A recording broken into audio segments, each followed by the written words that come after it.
I'm going to read Anachronism 3279, posted Tuesday, June the 29th, 2021. The subtitle of this one is called The Handoff.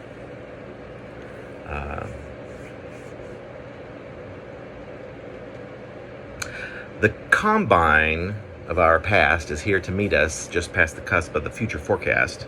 50% chance of fair to middling. That is, if we're only talking mere decades.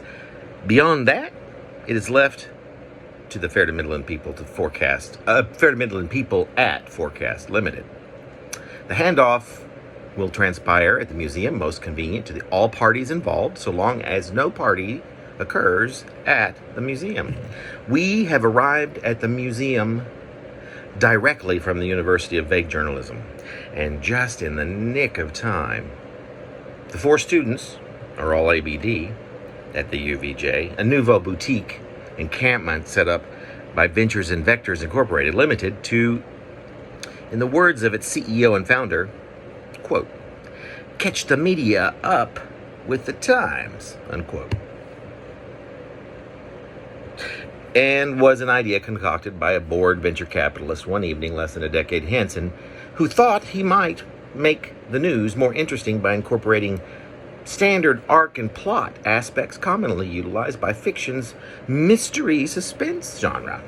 A sort of laboratory where Hercule Poirot meets Herb Kahn, if you will.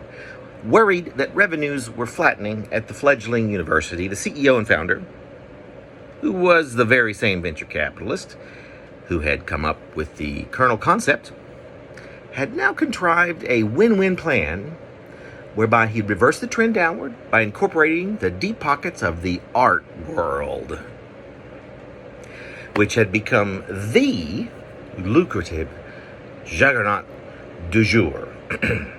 His lover, Robert, lover of art and art lovers, even seemed gaga at the shady new plan and its prospects.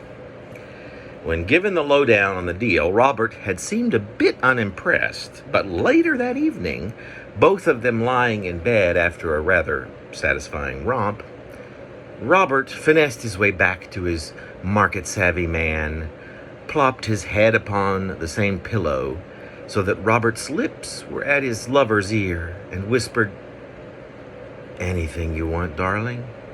I don't mind at all. Just as long as the goats don't. And in seconds, he was fast asleep, dreaming giddily of his dear Angoras.